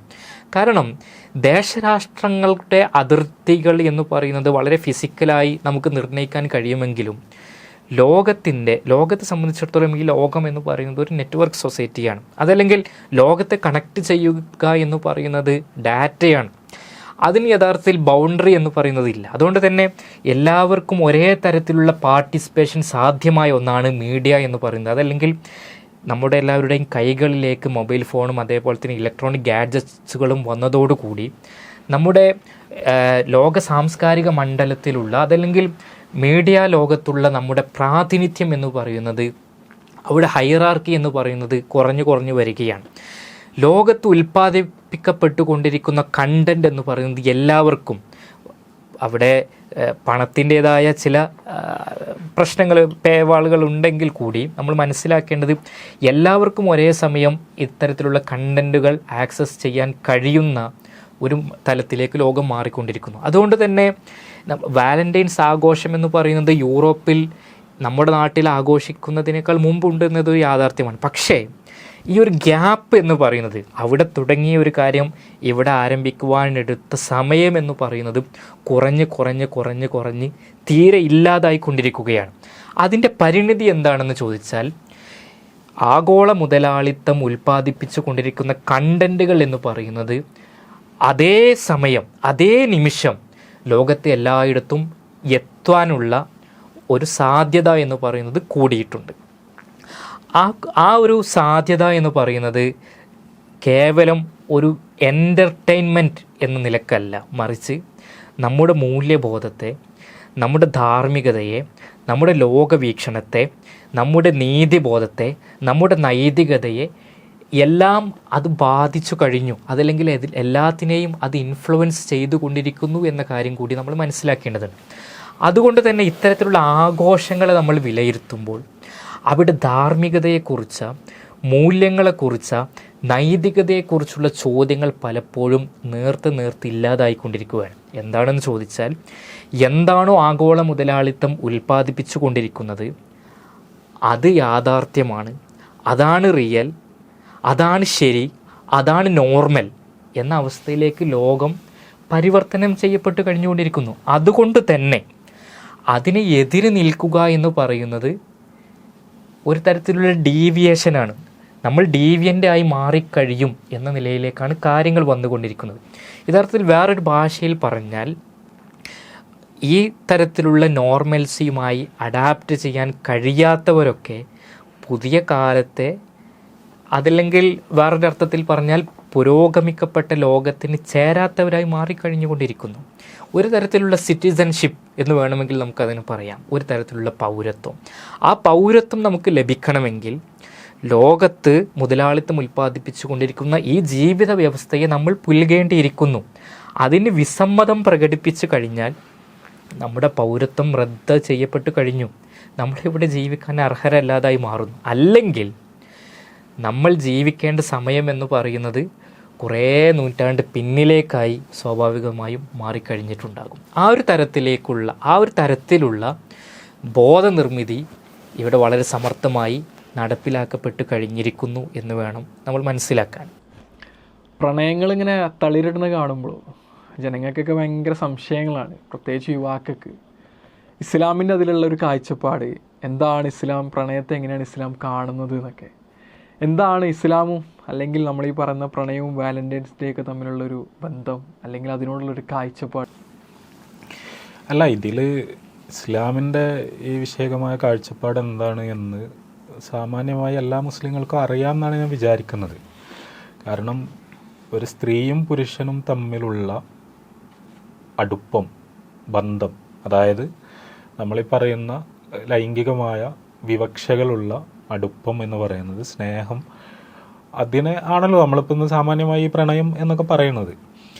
അത് വിവാഹിതരായ ആളുകൾക്കിടയിൽ മാത്രമേ പാടുള്ളൂ, ഭാര്യയ്ക്കും ഭർത്താവിനിടയിൽ മാത്രമേ പാടുള്ളൂ എന്നുള്ളത് ഇസ്ലാമിൻ്റെ വളരെ ഫണ്ടമെൻ്റലായൊരു ഒരു എത്തിക്കൽ പ്രിൻസിപ്പിളാണ്. അതായത് മുസ്ലിങ്ങൾ വളരെ പ്രാധാന്യപൂർവ്വം പഠിപ്പിക്കപ്പെട്ടിട്ടുള്ള ഒരു ധാർമ്മികത എന്നുള്ള നിലയിൽ അവർ ജീവിതത്തിലുടനീളം മുറുകെ പിടിക്കാൻ ബാധ്യസ്ഥമായ, അത് പരിശുദ്ധ ഖുർആനും തിരുസുന്നത്തും ഒക്കെ അടിക്കടി ആവർത്തിച്ച് ഓർമ്മിപ്പിച്ചിട്ടുള്ളൊരു കാര്യമാണത്. അപ്പോൾ സ്ത്രീ പുരുഷ ബന്ധത്തിൻ്റെ, ഈ തരത്തിലുള്ള സ്ത്രീ പുരുഷ ബന്ധത്തിൻ്റെ വിവാഹേതരമായ സാധ്യതകളെയൊന്നും ഇസ്ലാം അംഗീകരിക്കുന്നില്ല എന്നുള്ളതാണ് അതിൻ്റെ കാര്യം. അപ്പോൾ അതുകൊണ്ട് തന്നെ വിവാഹപൂർവ്വ പ്രണയങ്ങൾ അല്ലെങ്കിൽ വിവാഹേതര പ്രണയങ്ങൾ എന്ന് പറയുന്നത് ഇസ്ലാം അംഗീകരിക്കുന്ന ഒരു കാര്യമല്ല. ഇസ്ലാം നിഷിദ്ധമായി കാണുന്നൊരു കാര്യമാണ്, ഇസ്ലാം പാപമായി കാണുന്നൊരു കാര്യമാണ്. അപ്പോൾ അത് നേരത്തെ ഞാൻ പറഞ്ഞ പോലെ ഒരു ക്രൈസ്തവ ദൈവശാസ്ത്രത്തിൻ്റെ ഒരു വീക്ഷണം പോലെയല്ല. ക്രിസ്ത്യാനിറ്റിൻ്റെ ഇതിൽ വളരെ വളരെ വ്യത്യസ്തമായൊരു സങ്കല്പമാണ്. അവരത് ശരിക്ക് സൃഷ്ടിപ്പിൻ്റെ കഥയിൽ നിന്ന് തുടങ്ങുന്നതാണ്. അതായത് നമ്മളീ പറയുന്ന ഒറിജിനൽ സിൻ, ആദിപാപം എന്ന് പറയുന്ന അവരുടെ ഒരു സങ്കല്പമുണ്ട്. ഹൗവ ആണ് സ്വർഗത്തിൽ ആദമും ഹൗവയും ജീവിക്കുന്ന സമയത്ത് ഈ തെറ്റിൻ്റെ ഉത്തരവാദി ശരിക്കും ഹൗവയാണെന്നാണ് അവർ പറയുക. അപ്പോൾ ഈ പഴം കഴിക്കാൻ ഉള്ള തീരുമാനം, അതിൻ്റെ ഒരു ശില്പി എന്ന് പറയുന്നത് ഹൗവയാണ്. അവിടുന്നാണ് ആ തെറ്റ് തുടങ്ങുന്നത്. അപ്പോൾ ആ പഴം കഴിച്ചതിൻ്റെ ഫലമായി ഉണ്ടായ ഒരു ശിക്ഷയാണ് വാസ്തവത്തിൽ ലൈംഗിക വികാരം എന്ന് പറയുന്നത്. അപ്പോൾ അതിൻ്റെ ഒരു പ്രഭവം തന്നെ പെണ്ണാണ് ശരിക്ക്. ആ ലൈംഗിക വികാരം എന്ന് പറയുന്നത് ഒരു ശിക്ഷയാണ്. അപ്പോൾ അതിലൂടെ പിന്നെയും മുന്നോട്ട് പോവുക എന്ന് പറഞ്ഞാൽ നമ്മൾ പിന്നെയും പാപത്തിൽ ചെന്ന് ചാടുക എന്നുള്ളതാണ്. അപ്പോൾ ആ ലൈംഗിക വികാരത്തിൽ നിന്ന് സുരക്ഷിതമായി ദൂരെ നിൽക്കലാണ് ആത്മീയതയുടെ കാതൽ, നമ്മൾ ദൈവവുമായി ബന്ധം നിലനിർത്തുന്നതിൻ്റെ കാതൽ. പ്രത്യേകിച്ചും പുരുഷനോടാണ് ക്രിസ്തുമതം സംസാരിക്കുന്നത് അടിസ്ഥാനപരമായി. പെണ്ണിൽ നിന്ന് ദൂരെ നിൽക്കുക, പെണ്ണിനെ ജീവിതത്തിലേക്ക് കൊണ്ടുവരുമ്പോൾ ആത്മീയത ദുർബലമാകുന്നു എന്നുള്ളൊരു സങ്കല്പമാണ്. ഞാൻ നേരത്തെ പറഞ്ഞ പോലെ ഇസ്ലാമിൻ്റെ സങ്കല്പം അതേ അല്ല. റസൂലുള്ളാഹി സ്വല്ലല്ലാഹി അലൈഹി വസല്ലമയുടെ ജീവിതത്തിൽ അവിടുത്തെ ഭാര്യമാർക്കുള്ള സ്ഥാനം എന്ന് പറയുന്നത് അദ്വിതീയമാണ്. പക്ഷേ അത് വിവാഹത്തിനുള്ളിലാകണം എന്നുള്ള കാര്യം ഇസ്ലാം വളരെ കർക്കശമായി പറയുന്നൊരു കാര്യമാണ്. അപ്പോൾ ഈ വാലന്റൈൻസ് ഡേയിലൊക്കെ സംഭവിക്കുന്നതെന്ന് പറഞ്ഞാൽ നേരത്തെ സദാദ് ഇവിടെ പറഞ്ഞതുപോലെ പുതിയ ഒരു ജീവിത വീക്ഷണത്തിൻ്റെ വാഹനമായി വാലന്റൈൻസ് ഡേ മാറുകയാണ്. അതായത് വാലന്റൈൻ എന്ന് പറയുന്ന പുരോഹിതനോ അതിൻ്റെ ക്രൈസ്തവ സങ്കല്പങ്ങളോ റോമൻ സങ്കല്പങ്ങളോ ഒന്നുമല്ല ഇന്നത്തെ കാലത്ത് ശരിക്കും കുട്ടികളോട് കമ്മ്യൂണിക്കേറ്റ് ചെയ്യുന്നത്. മറിച്ച് ലൈംഗികതയെ സംബന്ധിച്ച ഭൗതികവാദപരമായ അല്ലെങ്കിൽ മുതലാളിത്തത്തിൻ്റെതായ ഒരു ലോകവീക്ഷണം, ആ ലോകവീക്ഷണം നമ്മളുടെ സമൂഹത്തിലേക്ക് പെർമിയേറ്റ് ചെയ്യാനുള്ളൊരു സന്ദർഭമായിട്ടാണ് വാലന്റൈൻസ് ഡേ ഇപ്പോൾ അടിസ്ഥാനപരമായി പ്രവർത്തിക്കുന്നത്. നമ്മൾ പറയുന്ന ഈ കൊമേഴ്സും കച്ചവടവും അതിനെല്ലാം അപ്പുറത്ത് ഒരു പുതിയ ജീവിത വീക്ഷണത്തെ അത് ഇമ്പാർട്ട് ചെയ്യുന്നു. ആ ജീവിത വീക്ഷണം എന്ന് പറഞ്ഞാൽ സെക്സിന് അല്ലെങ്കിൽ സെക്സുമായി ബന്ധപ്പെട്ട വികാരങ്ങൾക്ക്, ആ തരത്തിലുള്ള പ്രണയങ്ങൾക്ക്, സ്ത്രീ പുരുഷ ബന്ധങ്ങൾക്ക് ഒന്നും വിവാഹത്തിൻ്റെതായ ഒരു പിൻബലം ആവശ്യമില്ല, അത് വിവാഹത്തിന് പുറത്തുമാകാം എന്ന വീക്ഷണമാണ് അത് കൃത്യമായി പഠിപ്പിക്കുന്നത്. അതിനെ സെലിബ്രേറ്റ് ചെയ്യാൻ പ്രേരിപ്പിക്കുന്നു എന്നുള്ളതാണ്. അപ്പോൾ അതായത് മിക്കവാറും ക്യാമ്പസുകളിലൊക്കെ അല്ലെങ്കിൽ ടീനേജേഴ്സിൻ്റെ ഇടയിലൊക്കെ ആർക്കെങ്കിലും ആരോടെങ്കിലും പ്രണയം തോന്നിയാൽ അത് തുറന്ന് പറയാൻ സ്വാഭാവികമായി പലതരത്തിലുള്ള പ്രയാസങ്ങളുണ്ടാവും. പക്ഷേ അത് നിർഭയം തുറന്ന് പ്രഖ്യാപിക്കാവുന്ന, അതിന് ചങ്കൂറ്റം കാണിക്കാവുന്ന, ആരും അങ്ങനെ പ്രണയം പ്രഖ്യാപിച്ചാൽ തുറിച്ചു നോക്കാത്ത തരത്തിലുള്ള ഒരു അംഗീകാരത്തോടു കൂടി, സാമൂഹികമായ അംഗീകാരത്തോടു കൂടി പ്രണയം തുടങ്ങാനുള്ള ഒരു തുറസ് ഇവിടെ ഉണ്ടാക്കി വെക്കുന്നു എന്നുള്ളതാണ് അത് അടിസ്ഥാനപരമായി ചെയ്യുന്നത്. അപ്പോൾ അതിനെ പരസ്യമായി തന്നെ സെലിബ്രേറ്റ് ചെയ്യാനും അതിനെ മുന്നോട്ട് കൊണ്ടുപോകാനും ഒക്കെയുള്ള ദിവസമായി അത് മാറുന്നു. അപ്പോൾ നമ്മൾ തെരുവുകളിൽ, ഷോപ്പിംഗ് മാളുകളിൽ, ക്യാമ്പസുകളിലൊക്കെ ഇതിൻ്റെ പരസ്യമായ ആഘോഷം കാണുന്നു.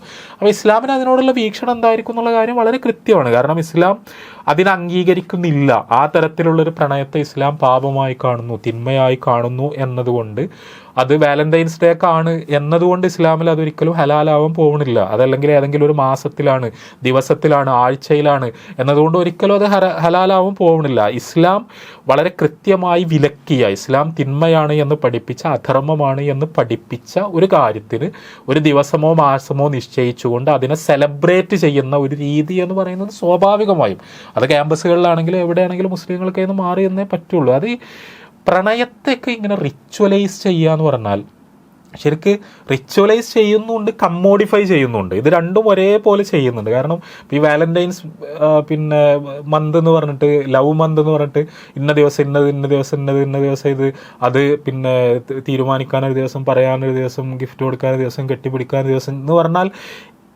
ഇത് എങ്ങനെയാണ്? അതായത് ഒരു ക്രിറ്റിക്കൽ അപ്പാരറ്റസ്, കേൾക്കുന്ന ഒരു കാര്യത്തിനോടും ഒരു ക്രിറ്റിക്കൽ അപ്പാരറ്റസ് ഇല്ലാതെ നമ്മളുടെ കൗമാരം ഇതിൻ്റെ വക്താക്കളായി മാറുന്നു എന്ന് പറഞ്ഞാൽ ശരിക്കും സങ്കടകരമായ കാര്യമാണ്. കാരണം ആരോ എവിടുന്നോ പറയുകയാണ്, ഇതൊക്കെ ആരാണ് തീരുമാനിച്ചത്? ഫെബ്രുവരിയാണ് ഇതിൻ്റെ മാസം, ഫെബ്രുവരി 14 ഇതിൻ്റെ ദിവസം, ഇന്ന ദിവസം ഇന്നത് ചെയ്യണം, ഇന്ന ദിവസം ഇന്നത് ചെയ്യണം, ഇന്ന ദിവസം ഇന്നത് ചെയ്യണം, ഇന്ന രീതിയിൽ ഡ്രസ്സ് ചെയ്യണം, ഇതൊക്കെ ആര് പറഞ്ഞതാണ്? നമ്മൾ പ്രണയം എന്ന് പറയുന്നത് അതൊരു മനുഷ്യവികാരമാണ് എന്ന നിലക്ക് അതിന് വിവാഹം, ധാർമ്മികത, അങ്ങനത്തെ കാര്യങ്ങൾ നമ്മൾ മാറ്റിവെക്കാന്ന് വിചാരിക്കുക. നമ്മൾ ജൈവികമായി നോക്കിയാൽ തന്നെ ഇതിനൊരു ദിവസവും കാലവും സമയവും ഒക്കെ നിശ്ചയിക്കുക, അതിനിങ്ങനെ വളരെ കൃത്യമായ ആ ദിവസങ്ങളിൽ ആ കാര്യങ്ങൾ ചെയ്യുക. അന്ന് ഗിഫ്റ്റ് കിട്ടിയിട്ടില്ലെങ്കിൽ കുട്ടിക്ക് ആകെ ടെൻഷൻ തുടങ്ങുക. അത് പിന്നെ ആ ഗിഫ്റ്റിൻ്റെ വലുപ്പത്തിനനുസരിച്ച് ഈ പ്രണയത്തിൻ്റെ വലുപ്പം നിർണ്ണയിക്കപ്പെടുക, അതിനു വേണ്ടിയുള്ള പരക്കം പാച്ചിലുകൾ ഉണ്ടാവുക, അതൊരു ഒബ്സഷനായി മാറുക, അതിനനുസരിച്ച് മാർക്കറ്റ് സജീവമാകുക. ഇതിങ്ങനെ ആരൊക്കെയോ പിന്നെ റിമോട്ട് കൺട്രോളിൽ ഇങ്ങനെ സ്വിച്ചുകൾ അമർത്തുന്നതിനനുസരിച്ച് ചലിക്കുന്ന പാവകളായി നമ്മുടെ കൗമാരം മാറുന്നു എന്ന് പറഞ്ഞാൽ വളരെ സങ്കടകരമാണ്. അപ്പോൾ അത് ആ ഒരു ക്യാപിറ്റലിസ്റ്റ് ട്രാപ്പിൽ ചെന്ന് ചാടാൻ അതൊരു അധാർമികതയാണ് എന്നതുകൊണ്ട് തന്നെ മുസ്ലിമിനൊരു നിലക്കും ഒരു നിർവാഹമില്ല എന്നുള്ളതിൻ്റെ യാഥാർത്ഥ്യം. രണ്ട് നിലക്കും. ഒന്ന്, ഇതിനെ ചില പ്രത്യേക ദിവസങ്ങളുമായി ബന്ധപ്പെടുത്തി ഈ രീതിയിൽ അതിനെ ആചാരവൽക്കരിക്കാൻ ഒരു മുസ്ലിമിന് ഒരു അനുവാദമില്ല. രണ്ടാമത്തെ കാര്യം, അധർമ്മമെന്ന് അള്ളാഹു പഠിപ്പിച്ചൊരു കാര്യം, റസൂലുള്ളാഹി സ്വല്ലല്ലാഹു അലൈഹി വസല്ലം പഠിപ്പിച്ചൊരു കാര്യം, പാപമെന്ന് പഠിപ്പിച്ചൊരു കാര്യം, ആ കാര്യത്തെ ഏതെങ്കിലും ഒരു ഈ തരത്തിലുള്ളൊരു സെലിബ്രേഷൻ്റെ മൊമെൻ്റ് എടുത്തിട്ട് അത് മുഴുവൻ അന്ന് അനുവദനീയമാകും എന്ന് വിചാരിക്കുക എന്ന് പറയുന്നത് ഒരു മുസ്ലിമിന് ഒരിക്കലും പാടില്ലാത്ത കാര്യമാണ്. അങ്ങനത്തെ ഒരു സംഭവം അള്ളാഹു റസൂലോ പഠിപ്പിച്ചിട്ടില്ല. അതാണ് ലിബറലിസത്തിൻ്റെ ഒരു കാതൽ എന്ന് പറയുന്നത്. അതുകൊണ്ടാണ് യൂറോപ്യൻ അമേരിക്കൻ ഹിസ്റ്ററിയിലൊക്കെ പെർമിസീവ് മൊമെൻറ്റ് എന്ന് 1960കളൊക്കെ അറിയപ്പെടാനുള്ള കാരണം അതാണ്. കാരണം എല്ലാം അനുവദനീയമായി തീർന്നൊരു നിമിഷം, ഒരു സന്ദർഭം എന്നുള്ളതാണ്. അതിനെപ്പറ്റി ഉള്ളൊരു സാംസ്കാരിക പൊതുബോധം അതാണ്. അപ്പം നിഷിദ്ധങ്ങൾ ഇല്ലാതാവുക എന്നുള്ളതാണ്. അപ്പം അങ്ങനെ നിഷിദ്ധങ്ങൾ ഇല്ലാതാവുക എന്ന് പറയുന്നൊരു സംഭവം ഇസ്ലാമിലില്ല. ഇസ്ലാം എത്തിക്സ് വളരെ കൃത്യമായി ഉയർത്തിപ്പിടിക്കാൻ മുസ്ലിങ്ങളോട് പറയുന്നു. പിന്നെ ലൈംഗികതയുടെ, പ്രണയത്തിൻ്റെ, സ്ത്രീ പുരുഷ ബന്ധത്തിൻ്റെ ശരിക്കുള്ള സാക്ഷാത്കാരം വിവാഹത്തിലൂടെ മാത്രമേ സാധ്യമാകൂ എന്നുള്ളതാണ് ഇസ്ലാം പഠിപ്പിക്കുന്നത്. അതാണ് അതിൻ്റെ പ്രധാനപ്പെട്ട കാര്യം. ഇസ്ലാം ഇതിനോട് ഒട്ടും നിഷേധാത്മകമല്ല. അത് വിവാഹത്തിന് പുറത്തുള്ള ഈ ബന്ധങ്ങൾ അത് അവരെ സംബന്ധിച്ചിടത്തോളം ഡെട്രിമെൻ്റലാണ്, അവരെ നശിപ്പിക്കുന്നതാണ്, അവരുടെ ആ അനുഭവത്തെ തന്നെ നശിപ്പിക്കുന്നതാണ്, അതിൻ്റെ സൗന്ദര്യം നശിപ്പിക്കുന്നതാണ്, അതിൻ്റെ സാക്ഷാത്കാരം അവർക്ക് നഷ്ടപ്പെടുത്തുന്നതാണ് എന്നുള്ളതാണ് ഇതിൻ്റെ സത്യം. അത് സ്നേഹത്തോടു കൂടി നമ്മുടെ കൗമാരക്കാർക്ക് പറഞ്ഞു കൊടുത്തുകൊണ്ട് അത് വിവാഹത്തിന് പുറത്ത് നിങ്ങൾ ചെയ്യാൻ ശ്രമിക്കുമ്പോൾ അതിൻ്റെ പൂർണ്ണത നിങ്ങൾക്ക് നഷ്ടപ്പെടുകയാണ്, നിങ്ങളുടെ ജീവിതം നശിക്കുകയാണ് എന്ന് പറഞ്ഞു കൊടുക്കുകയാണ് ഇസ്ലാം ചെയ്യുന്നത്. അതല്ലാതെ ഞാൻ നേരത്തെ പറഞ്ഞ പോലെ ഒരു ക്രൈസ്തവ പൗരോഹിത്യ പാരമ്പര്യത്തെ പോലെ ജനങ്ങളിൽ നിന്ന് ഈ വികാരത്തെ ഇല്ലാതാക്കാൻ വേണ്ടി ശ്രമിക്കല്ല, ആ വികാരത്തെ ചാനലൈസ് ചെയ്യാൻ വേണ്ടി ആവശ്യപ്പെടുക മാത്രമാണ് ഇസ്ലാം ചെയ്യുന്നത്. അപ്പോൾ അതുകൊണ്ട് തന്നെ ഇസ്ലാമിൻ്റെ ആ വിഷയത്തിലുള്ള വീക്ഷണം വളരെ വ്യക്തമാണെന്നാണ് ഞാൻ മനസ്സിലാക്കുന്നത്. തൻവീർക്ക വളരെ വിശദമായിട്ട് സംസാരിച്ചു. ഇസ്ലാമിനെ സംബന്ധിച്ചിടത്തോളം വിവാഹപൂർവ്വ അതല്ലെങ്കിൽ വിവാഹബാഹ്യമായ റിലേഷൻഷിപ്പ് എന്ന് പറയുന്നത് അത് നിഷിദ്ധമാണ്. അതാണ് മതത്തിൻ്റെ അനുശാസന എന്ന് പറയുന്നത്, ദൈവിക നിയമം എന്ന് പറയുന്നത് അതാണ്. എന്നാൽ നമ്മുടെ സമൂഹത്തിൽ നമുക്ക് കാണാൻ കഴിയുന്ന കാഴ്ചകൾ എന്ന് പറയുന്നത് വിവാഹത്തെ ഒരു തരത്തിലുള്ള പഴഞ്ചൻ ഏർപ്പാടായി ചിത്രീകരിക്കുകയും വിവാഹബാഹ്യമായ റിലേഷൻഷിപ്പുകളെ പ്രോത്സാഹിപ്പിക്കുകയും അതിന് നോർമൽസി കൈവരുവാൻ ആവശ്യമായ പൊതുബോധം ഇവിടെ നിർമ്മിച്ചെടുക്കുന്ന കാഴ്ച നമുക്ക് കാണാൻ കഴിയുന്നുണ്ട്. അപ്പോൾ ഇന്ന് നമ്മുടെ ക്യാമ്പസുകളിൽ നമുക്ക് കാണാൻ കഴിയുന്ന ഒരുപക്ഷെ കൂടിക്കൊണ്ടിരിക്കുന്ന ഒരു തരത്തിലുള്ള റിലേഷനാണ് ഫ്രണ്ട്സ് വിത്ത് ബെനഫിറ്റ്സ്. നമ്മൾ കേട്ടിട്ടുണ്ടായിരിക്കും. ഇന്ന് നമ്മുടെ ക്യാമ്പസുകളിൽ, നമ്മുടെ പരിസരങ്ങളിലെ ക്യാമ്പസുകളിൽ വളരെ വ്യാപകമായി കൊണ്ടിരിക്കുകയാണ്. ആ പ്രയോഗം എന്ന് പറയുന്നത് ഒരു പക്ഷേ പഴയ തലമുറയെ സംബന്ധിച്ചിടത്തോളം അവർ കേട്ടിട്ടുണ്ടാകില്ല. പുതിയ തലമുറയെ സംബന്ധിച്ചിടത്തോളം അവർക്ക് തീരെ അപരിചിതമായ ഒരു പ്രയോഗമോ അനുഭവമോ ഒന്നും അല്ലാതെ. എങ്ങനെയാണ് ഈ ഒരു സാമൂഹ്യ മാറ്റം ഇവിടെ സംഭവിച്ചത്? ഞാൻ നേരത്തെ സൂചിപ്പിക്കുകയുണ്ടായി, ഇവിടെ മുതലാളിത്തത്തിൻ്റെ നേതൃത്വത്തിൽ നടന്നുകൊണ്ടിരിക്കുന്ന സാംസ്കാരിക മാറ്റത്തിന് വേണ്ടിയുള്ള വളരെ സജീവമായ ഒരുപാട് പദ്ധതികൾ നമ്മുടെ എല്ലാം മസ്തിഷ്കങ്ങളെ വളരെ പെട്ടെന്ന് മാറ്റാൻ കഴിയുന്ന തരത്തിൽ വളരെ ശക്തമാണ് മുതലാളിത്തത്തിൻ്റെ മെഷീനറി എന്ന് പറയുന്നത്. ആ വിധത്തിൽ ഒരു പെട്ടെന്ന് ഇത്തരത്തിലുള്ള ടേമുകളെ, അനുഭവങ്ങളെ സ്വീകരിക്കാൻ പാകത്തിൽ നമ്മുടെ എല്ലാവരുടെയും മനസ്സിനെ പാകപ്പെടുത്തുന്നതിൽ മുതലാളിത്തം വിജയിച്ചു എന്നുള്ളതാണ് വസ്തുത. ആ തരത്തിലുള്ളൊരു സാംസ്കാരിക മാറ്റം നമ്മുടെ ക്യാമ്പസുകളിലും കാണാൻ കഴിയുന്നുണ്ട്. എന്താണ് ഫ്രണ്ട്സ് വിത്ത് ബെനിഫിറ്റ്സ് എന്ന് പറയുന്നത്? അതല്ലെങ്കിൽ നമ്മുടെ ക്യാമ്പസുകളിൽ നിന്ന് കാണാൻ കഴിയുന്ന മറ്റൊരു പ്രയോഗമാണ് ബെസ്റ്റി എന്ന് പറയുന്നത്.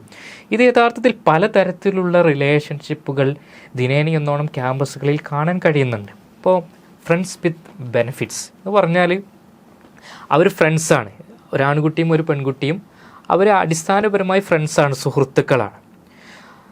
പക്ഷേ അതേസമയം അവർ പൊതുവെ പറയാറുള്ള ഒരു ഡേറ്റിംഗ് എന്ന് പറയുന്ന ഒരു തലത്തിലേക്ക് അവർ എത്തിയിട്ടില്ല. അതല്ലെങ്കിൽ അവരുടെ ബന്ധം എന്ന് പറയുന്നത് നമുക്ക് ഡേറ്റിംഗ് എന്ന് വിളിക്കാൻ കഴിയില്ല. പകരം അവർ ഫ്രണ്ട്സാണ്, അതേസമയം അവരെ സംബന്ധിച്ചിടത്തോളം അവർക്കിടയിൽ ലൈംഗിക ബന്ധം സാധ്യമാണ്. ആ തരത്തിലുള്ള ഒരു കരാർ അവർക്കിടയിലുണ്ട് എന്ന് പറഞ്ഞാൽ പ്യുവർലി ഒരു സെക്ഷൽ റിലേഷൻഷിപ്പിന് സന്നദ്ധരായ, എന്നാൽ യാതൊരു തരത്തിലുള്ള കമ്മിറ്റ്മെൻറ്റും അവർക്കിടയിൽ ഇല്ലാത്ത ഒരു തരത്തിലുള്ളൊരു ബന്ധം. യഥാർത്ഥത്തിൽ ഇവിടെ സംഭവിക്കുന്നത് എന്താണെന്ന് ചോദിച്ചാൽ, കമ്മിറ്റ്മെൻറ്റുകളില്ലാത്ത റിലേഷൻഷിപ്പുകൾ അത് ക്യാമ്പസിൻ്റെ ഒരു സവിശേഷതയായി മാറിക്കൊണ്ടിരിക്കുകയാണ്. കമ്മിറ്റ്മെൻ്റ് ഇല്ലാത്ത റിലേഷൻഷിപ്പ് എന്ന് പറയുന്നത് സ്ത്രീകളെ സംബന്ധിച്ചിടത്തോളം അവർക്ക് കൂടുതൽ സഫറിങ്സ് പ്രദാനം ചെയ്യുന്ന റിലേഷൻഷിപ്പ് തന്നെയാണ്. അതുകൊണ്ട് തന്നെ ഫ്രണ്ട്സ് വിത്ത് ബെനിഫിറ്റ്സ് എന്ന് പറയുന്ന ഈ ഒരു റിലേഷൻഷിപ്പിനെ കുറിച്ച് പഠിച്ച, ഇത്തരത്തിലുള്ള റിലേഷൻഷിപ്പിലൂടെ കടന്നുപോയ ആളുകൾക്കിടയിൽ നടന്ന സർവേകളുടെ ഫലം നമ്മൾ പരിശോധിച്ച് നോക്കുകയാണ് എങ്കിൽ പലപ്പോഴും ഇതിലേർപ്പെട്ടിട്ടുള്ള സ്ത്രീകൾ, അല്ലെങ്കിൽ പെൺകുട്ടികൾ വളരെ നെഗറ്റീവായി ഇതിനോട് പ്രതികരിച്ചത് നമുക്ക് കാണാൻ കഴിയും. അത്തരത്തിലുള്ള റിലേഷൻഷിപ്പ് എന്ന് പറയുന്നത് അധിക കാലം ഒന്നും മുന്നോട്ട് പോകാതെ ഇടക്ക് വെച്ച് നിന്ന് പോയ കേസുകൾ നമുക്ക് കാണാൻ കഴിയുന്നുണ്ട്. ഇത് യഥാർത്ഥത്തിൽ നമ്മുടെ സമൂഹം മതപരമായ ഉത്ബോധനങ്ങളിൽ നിന്ന്, മാർഗദർശനങ്ങളിൽ നിന്ന് മാറിപ്പോവുകയാണ് എങ്കിൽ സംഭവിക്കുന്ന അപജയങ്ങളുടെ വലിയൊരു നിദർശനമാണ്.